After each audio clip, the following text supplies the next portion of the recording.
Okay, I'm going to demonstrate a new function in MarcEdit. This is a culmination of about the last 7-8 months of research looking at trying to come up with a performant method of taking LC call numbers and generating headings.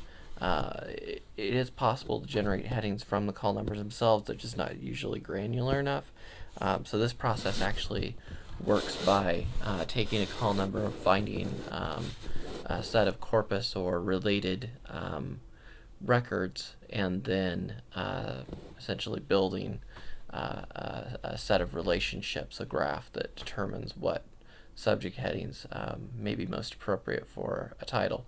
Does it work perfectly? No, but for records that are missing subjects, especially for large numbers, it's probably a acceptable way to go about doing that. So here's a set of records that I have. Very simple. I stripped out all the subjects, so there's no subjects here. The main thing you need to have is a call number. So these have call numbers, 050s. If I was missing call numbers, MarcEdit does provide a tool. Tools, generate call numbers. Oops, sorry, not that one. Tools, call number tools, generate call numbers. This makes use of OCLC's classify web service. You can use that to generate your call numbers if you don't have them. So I have call numbers, so this is going to be my sample file. So the new tools found under tools, mark tools, generate LC subject headings. Essentially you provided a source file and a save file. So go get my source file. So my source file is going to be that sample file, and it's been broken. I can do a regular or an unbroken file, so I will grab my sample file. Where is my sample file? Just a second. Let me find my sample file here.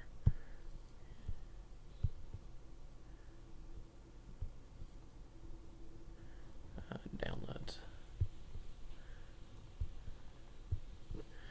Alright, my sample file is right here. My subjects file, I put it back in the same spot. And again, I can save it as a mark file, or I'll go ahead and save it as a mnemonic file. So save that. I'm going to tell it to include subject headings if they're not present. I'll have to go ahead and tell it to grab fast headings if it can determine fast headings. The tool makes use of using either WorldCat or the U.S. Library of Congress as the initial database that it uses to ping to try and build that initial corpus of records. If you have an OCLC metadata key that's been set up and configured, the tool will just go ahead and make use of OCLC unless you check the override.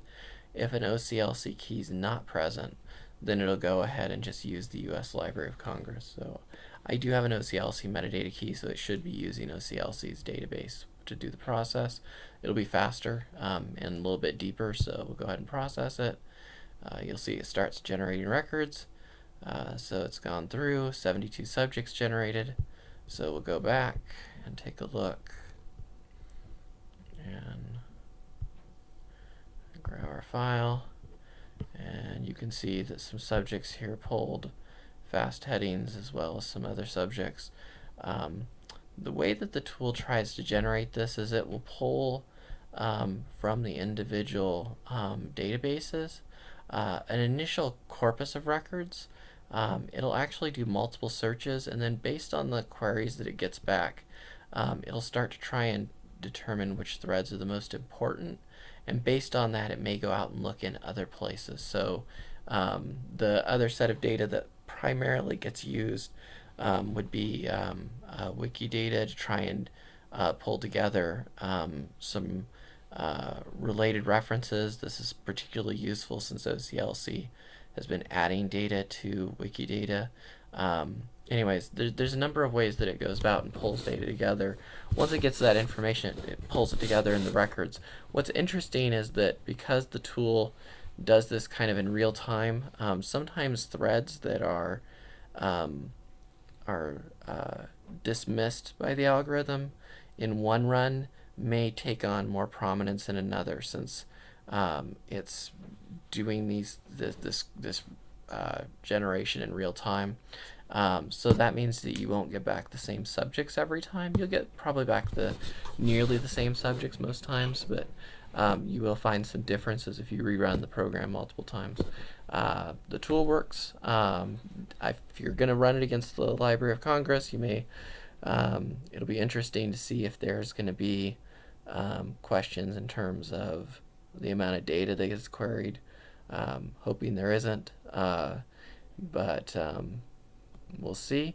On the OCLC side, as long as you have the API key, there shouldn't be an issue with throughput there. So the tool's been uploaded and is in all versions of the application, so give it a go, and I'll be interested in hearing feedback.